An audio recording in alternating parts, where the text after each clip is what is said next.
మొత్తం మీద నిన్న బీసీలకు సంబంధించి అదే నిజంగా అసలు యాక్చువల్గా ఈ సస్పెన్షన్కి సంబంధించి కాంగ్రెస్ పార్టీ సస్పెన్షన్ ఏంది, దాని కవత కమామిషి ఏంది, అసలు యాక్చువల్గా ఏం జరిగింది అనేటువంటి విషయం పైన నిన్న తీన్మార్ మల్లన్న ప్రత్యేకంగా ప్రెస్ మీట్ పెట్టిండు. పెట్టిన తర్వాత 100% కులగణన విషయంలో ఇప్పుడు కూడా తప్పులు జరిగినట్టుగా నేను ఇప్పటికి కూడా సవాల్ విసురుతున్నా. తర్వాత పూర్తి స్థాయిలో అది కాలేదు. ఎవరైనా ఒకవేళ కాంగ్రెస్ పార్టీ నుంచి కానీ లేకపోతే ఇంకెవరైనా కానీ ఎవరు వచ్చినా కానీ నేను ఆ చర్చకు సిద్ధంగా ఉన్నా. ముఖ్యమంత్రి వచ్చినా కానీ ముఖ్యమంత్రితో మాట్లాడతా అని చెప్పేసి నిన్న తీన్మార్ మల్లన్న కరకండిగా చెప్పేసిండు. అంటే ఇక్కడ కులగణన తప్పు జరిగింది, తర్వాత ఇట్లా అవకతవకలు జరిగినాయి కాబట్టి దీన్ని సరిదిద్దుకోండి అని చెప్తే ఇక్కడ మరి సస్పెన్షన్ వేటు రకరకాల వ్యక్తులు, అంటే అక్కడ కోమటిరెడ్డి రాజగోపాల్ రెడ్డి కానీ, కోమటిరెడ్డి వెంకటరెడ్డి కానీ, అక్కడ జగ్గారెడ్డి కానీ, లేకపోతే ఇంకొకరు కానీ అక్కడ ఇప్పుడు క్రమశిక్షణా సంఘం అధ్యక్ష అంటే చైర్మన్గా ఉన్నటువంటి చిన్నారెడ్డి కానీ, వీళ్ళు ఎవరు ఏ వ్యాఖ్యలు చేసినా ఇష్టం వచ్చినట్టుగా మాట్లాడినా కానీ షోకాజ్ నోటీసులు కూడా ఉండవు. తర్వాత వాళ్ళపైన క్రమశిక్షణ చర్యలు ఉన్నాయి. కానీ ఇక్కడ తీన్మార్ మల్లన్న మాట్లాడితే కులగణన తప్పు జరిగింది, దాంట్లో అవకతవకలు జరిగినాయి కాబట్టి దాన్ని సరిదిద్దండి అంటే సరిదిద్దితే ప్రభుత్వానికి మంచి పేరు వస్తుంది. అక్కడ రాహుల్ గాంధీ తీసుకున్నటువంటి నిర్ణయం ఏదైతే ఉందో ఆ నిర్ణయాన్ని ఇక్కడ అమలు చేస్తూ ఉన్నారు, మంచి పని చేస్తున్నారు. కానీ కాకపోతే దాన్ని సరిదిద్దండి అని చెప్పినందుకు సరిదిద్దలేరు కాబట్టి ఈ కులగణన మేము మొత్తం కంప్లీట్ అయిపోయింది, మంచుకున్నదన్నారు కాబట్టి ఇది కరెక్ట్ కాదు అని చెప్పేసి చింపేస్తే పత్రాలు చింపేస్తే దీనిపైన పెద్ద రాద్ధాంతం, తర్వాత షోకాజ్ నోటీసులు, దానికి ఎట్లా సమాధానం చెప్పలేదు, దానికి ఎట్లా ఆన్సర్ చేయలేదని చెప్పేసి ఇదో కథ మళ్ళా. కాబట్టి నిన్న విలేకరులు చాలామంది కూడా అడిగినటువంటి ప్రశ్నలన్నిటికీ కూడా తీన్మార్ మల్లన్న క్లియర్గా సమాధానం చెప్పుకుంటూ వచ్చిండు. మరి భవిష్యత్తు కార్యాచరణ ఏంది?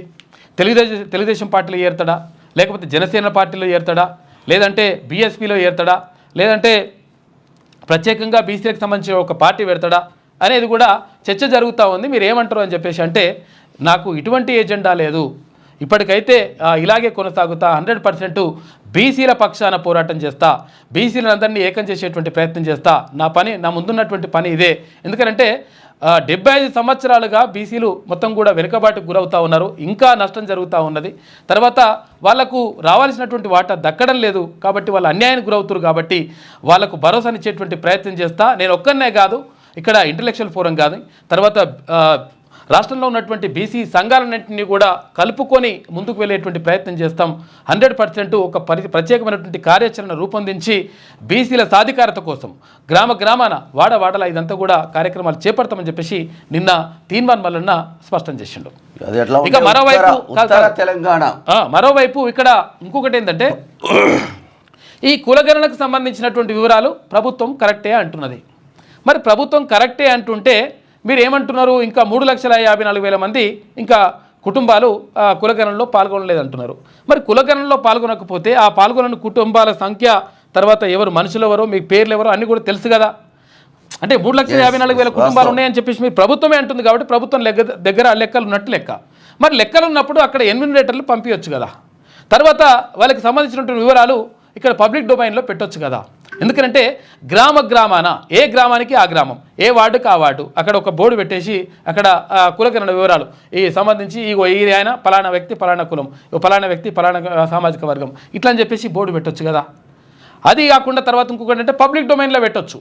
అంటే ఇక్కడ ఏది నెట్లో పెట్టేసి పబ్లిక్ డొమైన్లో పెట్టేసి క్లియర్గా ఏ వార్డు ఎంత వచ్చింది, ఏ గ్రామం ఎంత, తర్వాత ఏ మండలం ఎంత, ఏ నియోజకవర్గం ఎంత, ఏ జిల్లా ఎంత, మొత్తం రాష్ట్ర వ్యాప్తంగా ఉన్నటువంటి జనాభా ఎంత, ఆ జనాభాలో ఏ కులాల వారిగా ఎంతమంది ఉన్నారు, వాళ్ళ పర్సంటేజ్ ఎంత, వాళ్ళ కథా కమావిష్ ఎంత క్లియర్గా పేరుతో సహా పెట్టేస్తే, ఎందుకంటే మనము ఆల్రెడీ చేసినాం కదా, డిజిటలైజ్ కూడా చేసినాం కదా, మరి చేసినప్పుడు అవన్నీ కూడా క్లియర్గా పెట్టేస్తే ఎవరెంతనో లెక్క తేలిపోతుంది కదా అని చెప్పేసి తీన్మార్ మల్లన్న క్లియర్గా చెప్పిండు.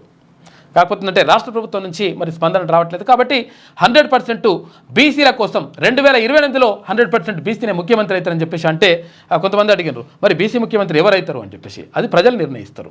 కాబట్టి 100% ఏది బీసీల సాధికారత కోసం, బీసీలను ఐక్యం చేసేందుకోసం, తర్వాత బీసీలకు జరుగుతున్నటువంటి అన్యాయాల పట్ల 100% పోరాటం చేస్తా, వాళ్ళ పక్షాన్ని నిలబడతా, అన్ని బీసీ సంఘాలని కూడా కలుపుకొని పనిచేస్తాం.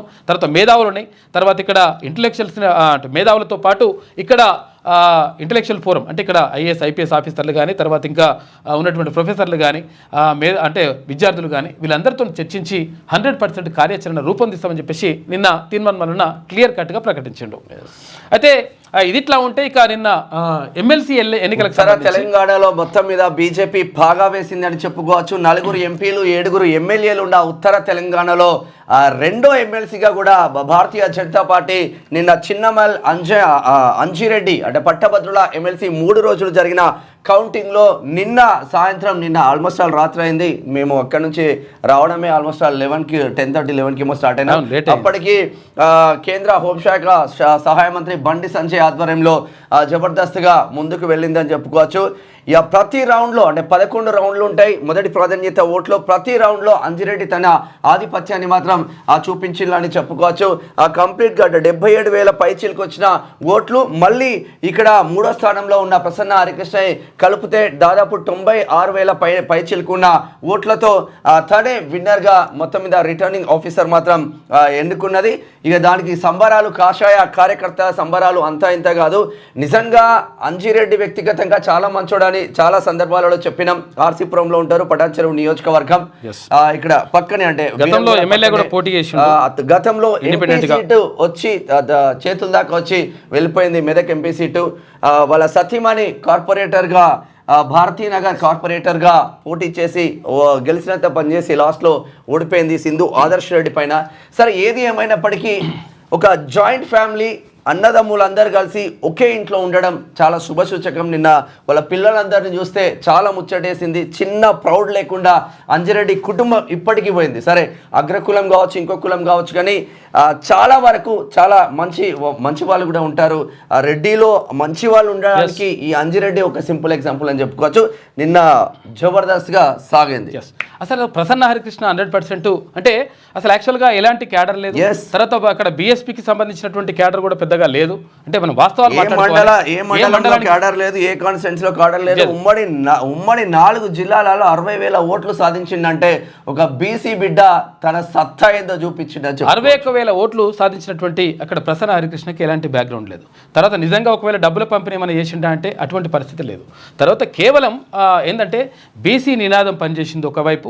తర్వాత ఆయనకు అంటే వ్యక్తిగతంగా కూడా అంటే మంచి వ్యక్తి, తర్వాత మంచి నాలెడ్జ్ ఉన్నటువంటి వ్యక్తి, సమాజానికి కొంత మంచి చేయాలనుకుంటున్నటువంటి వ్యక్తి కాబట్టి ఆయన పక్షాన ప్రజలందరూ కూడా నిలబడ్డరు, పట్టభద్రులందరూ కూడా నిలబడ్డరు.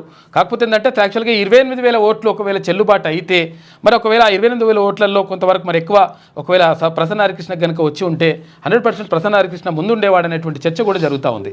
ఒకవేళ ప్రసన్న హరికృష్ణ 2వ ప్లేస్లో కనుక ఉంటే తర్వాత ఇప్పుడు ఈ అంటే తర్వాత ప్లేస్లో ఒకవేళ కాంగ్రెస్ పార్టీ అభ్యర్థికి ఇట్లా వెళ్ళి ఉంటే ఆ 2వ ప్రాధాన్యత ఓటు ప్రసన్న హరికృష్ణకు వచ్చే ఎక్కువగా, ఆ తర్వాత ప్రసన్న హరికృష్ణ అనే విజయం సాధించేవాడని కూడా కొంతమంది విశ్లేషకులు అంటున్నటువంటి మాట.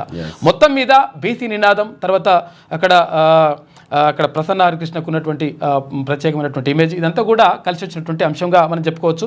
ఎందుకంటే తీన్మాన్ మల్లన్న కూడా గతంలో తీన్మాన్ మల్లన్నకు కూడా జాతీయ పార్టీలు అక్కడ భారతీయ జనతా పార్టీ తర్వాత కాంగ్రెస్ పార్టీని కాదని తర్వాత పూర్తి స్థాయిలో అంటే 1,00,000 పైచిలకు ఓట్లను సాధించి దగ్గర వరకు అంటే ఏది గెలుపు అంచుల వరకు వెళ్ళొచ్చిండు గతంలో తీన్మాన్ మల్లన్న. అప్పుడు మొత్తం కూడా ప్రజలందరూ కూడా సపోర్టుగా నిలిచిండ్రు, పట్టభద్రులందరూ కూడా సపోర్టుగా నిలిచిండ్రు. 100% ఒక ప్రశ్నించే గొంతుక అక్కడ ఏది మండలిలో ఉండాలి, మండలిలో ఉంటే ప్రజలకు మేలు జరుగుతుందని చెప్పేసి అప్పుడు భావించిండ్రు. కాబట్టే అప్పుడు తీన్మాన్ మల్లన్నకు కూడా అట్లా బ్రహ్మరథం పెట్టిండ్రు. అయితే కొన్ని దొంగోట్ల బింగోట్ల ఏదో రకరకాలుగా జరిగింది, జరిగిపోయి అక్కడ అది వేరే కథ జరిగింది. కానీ ఇప్పుడు కూడా అంటే మొత్తం మీద ఇక్కడ భారతీయ జనతా పార్టీ అంటే ఆ 4 జిల్లాల్లో కూడా ప్రధానంగా మనం పట్టుందని చెప్పుకోవచ్చు. అంటే ఇక్కడ ఆదిలాబాద్లో అక్కడ నగేష్ కానీ, తర్వాత నిజామాబాద్లో ధర్మపురి అరవింద్ కానీ, ఇక్కడ కరీంనగర్లో బండి సంజయ్ కానీ, తర్వాత ఇక్కడ మెదక్ జిల్లాకు సంబంధించి అక్కడ ఎంపీగా ఉన్నటువంటి రఘునందన్ రావు కానీ, వీళ్ళందరూ కూడా ఎంపీలుగా ఉన్నారు. తర్వాత ఇంకా 7 ఎమ్మెల్యే సీట్లు కూడా ఆ పరిధిలో ఉండడం, తర్వాత ఇదంతా కూడా భారతీయ జనతా పార్టీ కలిసి వచ్చేటువంటి అంశంగా మారిపోయింది. తర్వాత వీటన్నిటితో పాటు ఆర్థికంగా కూడా బలమైనటువంటి వ్యక్తి అంజిరెడ్డి, బలమైన వ్యక్తి, క్యాడర్ పర్ఫెక్ట్ గా పనిచేస్తుంది. Cadre Bharatiya Janata party cadre మనం ఫస్ట్ ఇదివరకు చాలాసార్లు కూడా చెప్పాం. భారతీయ జనతా పార్టీ క్యాడర్ 100% నిజాయితీగా నిక్కచ్చిగా ఎటువంటి ఆశించకుండా పని చేస్తుంది. ఎందుకంటే వాళ్ళకు ఉన్నటువంటి ఈ క్యాడర్ తో పాటు ఇక్కడ ఆర్ఎస్ఎస్ కానీ, విశ్వ హిందూ పరిషత్ కానీ, తర్వాత ఇక్కడ ఇవన్నీ కూడా అంటే ఎక్కడైతే అవన్నీ ఉంటాయో ఆ వింగ్లన్నీ కూడా ప్రత్యేకంగా పనిచేస్తాయి. కాబట్టి 100% అక్కడ విజయాన్ని తెచ్చిపెట్టినాయి ఇవన్నీ విషయాలు కూడా. అంటే అంటే ఆర్థికంగా బలంగా ఉండడం, తర్వాత అక్కడ స్థానికంగా భారతీయ జనతా పార్టీ బలంగా ఉండడం, తర్వాత ఇక్కడ విశ్వ హిందూ పరిషత్ కానీ ఆర్ఎస్ఎస్ కానీ వీళ్ళందరూ కూడా పనిచేయడం, ఇట్లా అన్ని రకాలుగా అయినటువంటి అంశాలు. అంటే కొంతవరకు అంజిరెడ్డి పైన పెద్ద ఆరోపణలు అయితే లేవు, సరే అది కూడా కొంతవరకు కలిసి వచ్చేటువంటి అంశంగా కనిపించింది. ఈ నేపథ్యంలో అంజిరెడ్డి విజయం సాధించిండు. ఇంకా మనం చాలా విషయాలు మాట్లాడుకోవాలి. తర్వాత ఇంకొకటి ఏంటంటే యాక్చువల్గా కొంతమందికి మాత్రమే అదేది ఇక్కడ ఈ షోకాజ్ నోటీసులు, తర్వాత ఇవేంటి సస్పెన్షన్లు, కథా కమావిషయం నడుస్తుంది. అయితే గతంలో అంటే యాక్చువల్గా కేంద్రంలో ఉన్నటువంటి ఏదైతే ఏఐసిసి ఉన్నదో, అంటే జాతీయ కార్యవర్గం ఏదైతే ఉందో కాంగ్రెస్ పార్టీకి సంబంధించి, వాళ్ళు కూడా ఒక విషయాన్ని గుర్తుపెట్టుకోవాలి అని చెప్పేసి సూచిస్తూ ఉన్నారు చాలామంది నిపుణులు. ఎందుకనంటే గతంలో కూడా నీలం సంజీవ రెడ్డి ఒక ప్రత్యేకంగా ఒక రెడ్డి వర్గాన్ని ఏర్పాటు చేసుకొని అప్పుడున్నటువంటి ఎవరు ఇందిరాగాంధీకి వ్యతిరేకంగా పనిచేసినటువంటి సందర్భాలు కూడా ఉన్నాయి. ఇప్పుడు కూడా రాహుల్ గాంధీకి వ్యతిరేకంగా అటువంటి పనే చేసేటువంటి ప్రమాదం ఉంది అని చెప్పేసి చాలామంది నిపుణులు సూచిస్తూ ఉన్నారు. దానికి సంబంధించినటువంటి సాక్ష్యాధారాలు కూడా మనం చూసేటువంటి ప్రయత్నం చేద్దాం.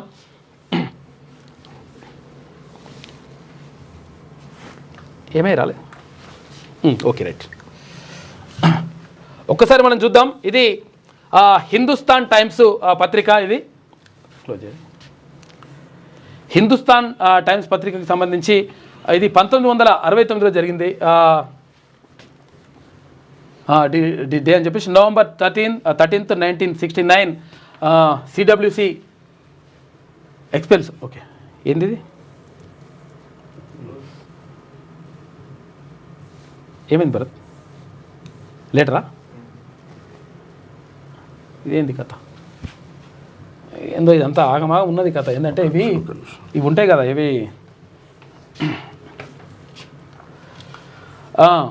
CWC expels PM Indira Gandhi from Congress, తర్వాత elected new leader CPP told అని చెప్పేసి ఒక వార్త కనిపిస్తూ ఉంది. అయితే అప్పుడు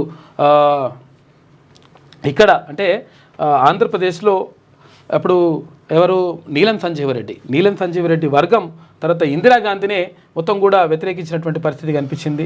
తర్వాత అటువంటి పరిస్థితి ఇప్పుడు రాహుల్ గాంధీ కూడా వచ్చేటువంటి ప్రమాదం లేకపోలేదని చెప్పి చాలామంది చెప్తా ఉన్నారు. ఇది 1969లో జరిగింది. ఇక్కడ ప్రజల అభిప్రాయంతో ముందుకు వెళ్తే బాగుంటుంది. డిసిషన్ డిఫరెంట్గా ఉంటే ప్రజలు కూడా డిఫరెంట్గా దూరం అయ్యే ఛాన్స్ అవుతుంది. The has happened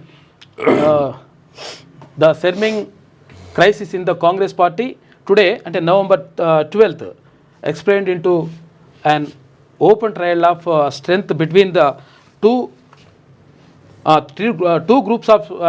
groups as the Congress working committee took the drastic and unpredicted step of expelling Prime Minister Indira Gandhi from the primary membership of the organisation. ఇగో ఇది చూడండి, ఇగో అసలు యాక్చువల్గా ఇందిరాగాంధీకే మొత్తం కూడా నీళ్లు తీసుకొచ్చిండ్రు ఎవరు అప్పుడున్నటువంటి ఎవరు నీలం సంజీవ రెడ్డి కానీ కొంతమంది నాయకులు. ఒకవేళ ఇప్పుడు కూడా ఇట్లనే తాత్సారం చేసుకుంటా వాళ్ళు చెప్పిందే వేదం, వాళ్ళు చెప్పిందే నిజం అని చెప్పేసి నమ్మి ఒకవేళ ఏఐసిసికి ఇట్లా నమ్మి ఒకవేళ అట్లా ముందుగా కనుక స్టెప్ వేస్తే రేపు రాహుల్ గాంధీ పరిస్థితి కూడా ఇట్లనే తీసుకొచ్చేటువంటి ప్రమాదం లేకపోలేదని చెప్పేసి చాలామంది నిపుణులు సూచిస్తూ ఉన్నారు. కాబట్టి కాంగ్రెస్ పార్టీ అధినాయకత్వం, అక్కడ ఉన్నటువంటి కేంద్రంలో ఉన్నటువంటి అధినాయకత్వం వీటిని ఒకసారి పరిగణలోకి తీసుకొని ఆలోచిస్తే బాగుంటుందని చెప్పేసి చాలామంది నిపుణులు చెప్తా ఉన్నారు. మరి ఏం చేసుకుంటారో లేటెస్ట్ న్యూస్ తెలుగు మరియు ఇంగ్లీష్ అప్డేట్స్ కోసం ఇప్పుడే క్యూన్యూస్ అఫీషియల్ యాప్ ని ప్లే స్టోర్ నుండి డౌన్లోడ్ చేసుకోండి. సరికొత్త సమాచారాల కోసం క్యూన్యూస్ వెబ్సైట్ ని ఫాలో అవ్వండి. ఛానల్లో ప్రాంతీయ, జాతీయ, అంతర్జాతీయ వార్తలు వీక్షించండి. లైక్ చేయండి,